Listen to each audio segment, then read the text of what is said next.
स्वागत है दोस्तों स्टडी फॉर यूपीएससी में। हम लोग टॉपिक वाइज करंट अफेयर पढ़ रहे थे। अब हम लोग देखेंगे प्लेसेज इन न्यूज सितंबर 2025 का पार्ट 1 हम लोगों ने देखा था। अब देखिए इसमें जो पहला नंबर टॉपिक चर्चा में था वो मॉरिशस देश के बारे में, ठीक है। तो देखिए पीएम मोदी की यात्रा के दौरान हुआ ये कि मॉरिशस को भारत के समुद्री भागीदार के रूप में उजागर किया था। यानी कि मोदी जी अपने भाषण में मॉरिशस के समुद्री भागीदार के रूप में चर्चा किए थे, इसलिए ये टॉपिक चर्चा में था और हम लोग को पढ़ना पड़ेगा। तो ध्यान दीजिए, पहली बात तो देखिए कि यह हिंद महासागर का एक द्वीपीय, खासकर ज्वालामुखी, ठीक है ना, द्वीपीय देश है जो अफ्रीका महाद्वीप के दक्षिण पूर्व में स्थित है। ये बात को ध्यान रखिएगा, अफ्रीका महाद्वीप के दक्षिण पूर्व में, ठीक है, और मेडागास्कर के पूर्व में। यानी कि यह जो है ना एक प्रकार ये एक अफ्रीकी देश है, ये बात याद रखिएगा, ठीक है। अगली चीज देखते हैं मॉरिशस के बारे में कि यह मस्कारेन द्वीप समूह का हिस्सा है और इसका जो पड़ोसी दो द्वीप है, एक का नाम है रियूनियन और दूसरा का नाम है रोड्रिग्स। ध्यान दीजिएगा, रोड्रिग्स जो है वो मॉरिशस का ही भाग है, लेकिन रियूनियन जो है वो फ्रांस का विदेशी क्षेत्र है, ठीक, ये बहुत इंपॉर्टेंट है। इसके अलावा यहाँ पर मॉरिशस की अगर बात करें तो यहाँ पे पूछा जाता है कि ऐसा अफ्रीकी देश जहाँ पे बड़ी संख्या में भारतीय मूल की व्यक्ति हैं, तो वो आपको मॉरिशस ही हो जाएगा, ठीक है। अगला चीज़ देखते हैं कि भारत जो है भारत की एक सागर नीति है, मतलब क्षेत्र में सभी के लिए सुरक्षा और विकास, यानी कि उस क्षेत्र में सागर में सभी के लिए सुरक्षा और विकास का जो एक नीति है उसको मजबूत करने के लिए रसद समर्थन के लिए अगालेगा द्वीप में सुविधा का जो विकास कर रहा है, ये अगालेगा द्वीप जो है आपको वो मॉरिशस में ही है, इसलिए ये भारत के लिए मॉरिशस बहुत ज़्यादा इम्पोर्टेंट है, ठीक है। तो अगालेगा द्वीप पर जो है सुविधा का विकास कौन कर रहा है? भारत, ठीक है। क्यों? क्योंकि वो अपना सागर नीति का क्या कर सके, विस्तार कर सके, ठीक है।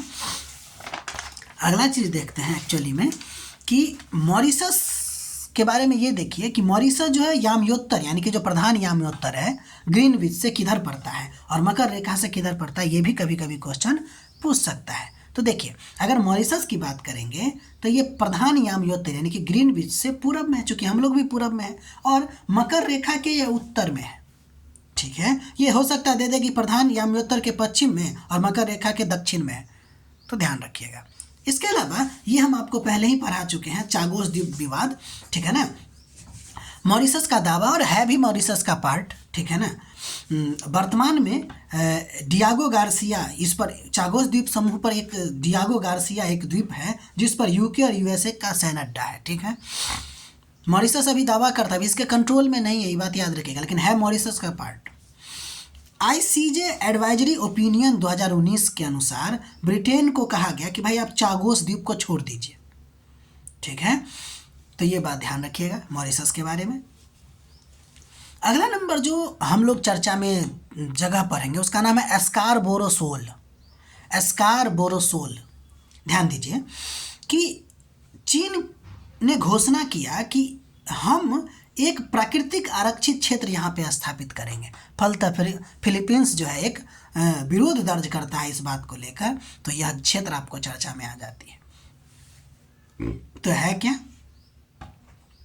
यह एक प्रकार का प्रवाल रीफ है, ठीक है ना, यानी कि यह एक प्रकार का चट्टानी प्रवाल रीफ या एटॉल है, ठीक है, जिसका अलग अलग नाम है। एक है पटंगा सोल जिसको कहते हैं फिलीपींस में, इसका नाम है पानाटैग सोल, ठीक है, पानाटैग सोल। और अगर हम बात करें चीन में तो चीन में इसको कहा जाता है वैनग्यान आइलैंड, ठीक है। ये दोनों एक ही का नाम है, लेकिन ज़्यादातर फेमस हम लोग देखेंगे एस्कारबोर सोल के नाम से, ठीक है। ये क्या है? तो एक प्रकार का चट्टानी प्रवाल रीफ या एटॉल है, इतना ध्यान रखेंगे हम लोग, क्या है ये? एटॉल है। अगला चीज़ देखिए कि ये कहाँ है स्थित, तो ये साउथ चाइना सी में है और फिलीपींस के लुजोन द्वीप के पश्चिम में है और फिलीपींस के एक्सक्लूसिव इकोनॉमिक जोन यानी कि EEZ के अंतर्गत आता है, ठीक। देखिए फिलीपींस के EEZ के अंतर्गत आता है, ये बात ध्यान रखिएगा, ठीक है। EEZ जो होता है वो 200 नॉटिकल माइल के का क्षेत्र जो होता है, यानी कि जैसे मान लीजिए कि अगर ये अपना भारत है, तो भारत के आधार रेखा से 200 नॉटिकल माइल तक का जो क्षेत्र होगा उसको हम लोग EEZ का क्षेत्र कहते हैं। तो उसी तरह फिलीपींस के एक्सक्लूसिव इकोनॉमिक जोन के अंतर्गत आपको आता है एस्कारबो सोल आइलैंड नहीं है ये, ठीक है, ध्यान दीजिएगा। बोरोसोल जो है वो आइलैंड नहीं है, इस बात को भूलिएगा नहीं। चीन जो है, चीन भी इस पे दावा करता है। चीन जो है इस क्षेत्र पे 9 डैश लाइन के आधार पर इस पे दावा करता है। एक परमानेंट कोर्ट ऑफ आर्बिट्रेशन होता है जो 2016 में निर्णय दिया कि जो चीन का जो 9 डैश लाइन है ना वो एक प्रकार से अवैध है, ठीक है, वो लाइन ही अवैध है, ठीक है। और इसी कोर्ट ने निर्णय दिया कि एस्कारबोर जो है ना वो आइलैंड नहीं है। हम पहले बताएं आपको ये आइलैंड नहीं है। क्यों नहीं है? क्योंकि हाई टाइड में ये जलमग्न हो जाता है। देखिए एक अनक्लॉज है जिसका ये है वो अनक्लॉज UNCLOS, इसका मतलब होता है united nation convention on the law of sea, ठीक है ना। उसके आधार पे ना आइलैंड उसको माना गया है जिस पे मानव का निवास हो, जो हाई टाइड में डूबे नहीं, ठीक है। तो इसीलिए ये हाई टाइड में डूब जाता है और मानव तो है ही नहीं यहाँ पे, तो इसलिए आइलैंड नहीं है। और आइलैंड नहीं होने के कारण इस द्वीप का आपको 200 नॉटिकल माइल का EEZ अधिकार प्राप्त नहीं है। नहीं समझे? देखिए पहली बात समझिए कि एस्कारबोर आइलैंड है क्या? तो नहीं है, ये बात तो समझ गए। जैसे देखिए अपना भारत है और भारत के यहाँ पर आपको क्या है, अंडमान निकोबार है। अंडमान निकोबार जो है वो आइलैंड है, जानते हैं। और अगर आइलैंड है तो ये भारत का इस पे अधिकार है ना, डिफैक्टो रूल है ना यहाँ पे लागू, भारत का अपना क्षेत्र है ये। तब इस क्षेत्र के चारों तरफ 200 नॉटिकल माइल तक इसका EEZ प्राप्त होगा, यानी कि EEZ होगा।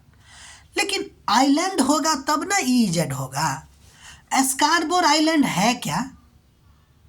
तो अनक्लॉज के नियम के अनुसार है ही नहीं। और जब ये आइलैंड ही नहीं है, ये आपको किसी का क्षेत्र ही नहीं है, तो इसका EEZ कहाँ से होगा?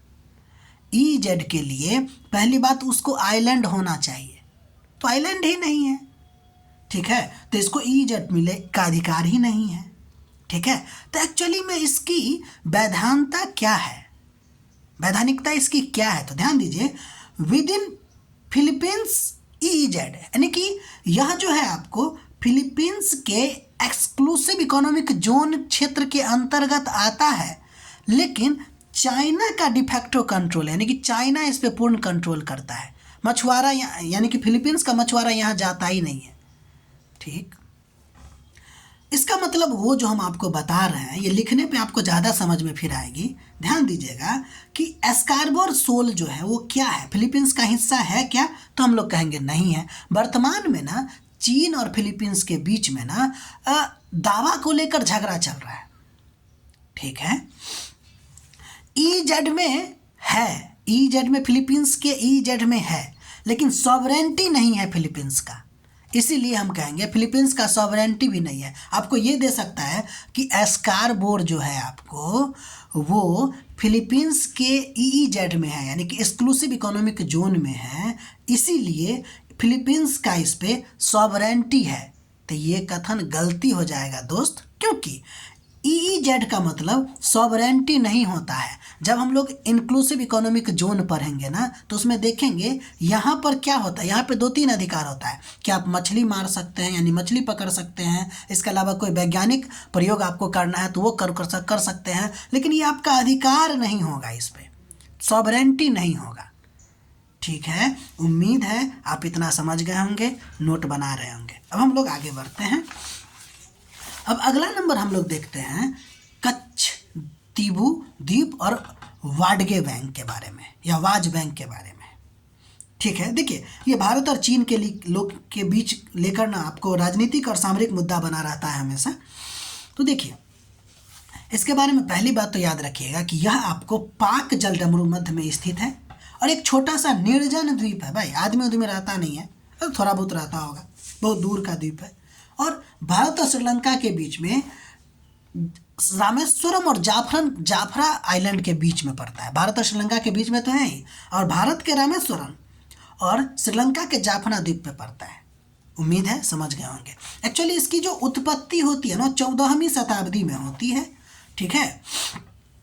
और आपको 1974 के आसपास एक समझौता होता है जिसमें भारत और श्रीलंका के बीच समझौता होता है, और श्रीलंका को यह द्वीप सौंप दिया गया था, जिसके वजह से इस द्वीप पर क्या भारत की सॉवरेंटी है, तो कहेंगे नहीं, ये श्रीलंका की सॉवरेंटी है।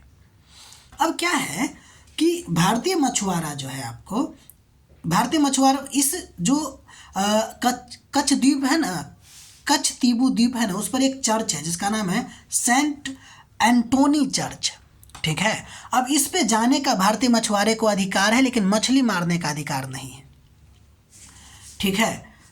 तो लोग वहाँ जाते हैं और मछली मारने भी लगते हैं। तो भाई आपको रूल समझना चाहिए ना कि भारत की विदेश नीति के आधार पर आपको चलना होगा। ये आपके मामा का घर तो नहीं है कि जाके सीधे कुछ भी कर लीजिएगा।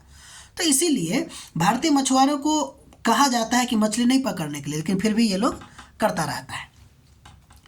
फिर आपको देखिए कि 1976 के आसपास एक और समझौता होता है जिसमें एक ये जो वाज बैंक है या वाडगे बैंक है ना, उसको क्या कर दिया जाता है कि भारत के ईजेड के हिस्से के रूप में मान्यता दे दिया जाता है।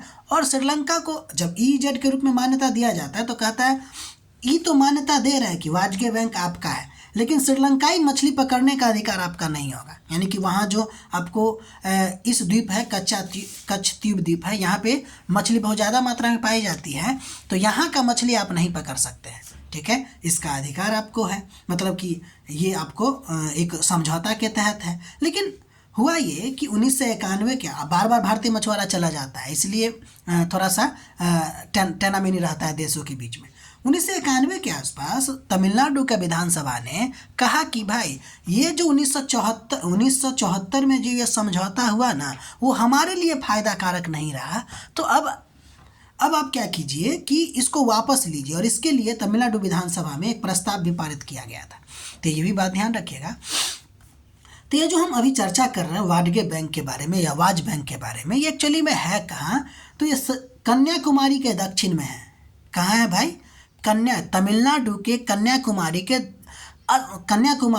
दक्षिण में, यानी कि 80 किलोमीटर के, कन्याकुमारी से 80 किलोमीटर के आसपास में ये पड़ता है। रामेश्वरम से नहीं, कन्याकुमारी से, ठीक है। और यह कोई द्वीप नहीं है, ये बात को याद रखिएगा, यह द्वीप नहीं है। कच्छ द्वीप, सॉरी, ये जो वाडगे बैंक हम कह रहे हैं या वाज बैंक कह रहे हैं, वो कोई द्वीप नहीं है। वो है क्या, एक्चुअली में महाद्वीपीय सेल्फ बैंक है। मतलब कि देखिए, जैसे अपना ये भारत है, तो आपको क्या लगता है भारत इतना ही है क्या? भारत ये जो प्रायद्वीप होगा उसका कुछ भाग आपको अंदर भी तो डूबा है। तो इसका जो समुद्र का जो किनारा वाला पार्ट होता है ना, उसी को हम लोग क्या कहते हैं, सेल्फ कहते हैं, महाद्वीपीय सेल्फ कहते हैं, जो समुद्र में डूबा हुआ होता है।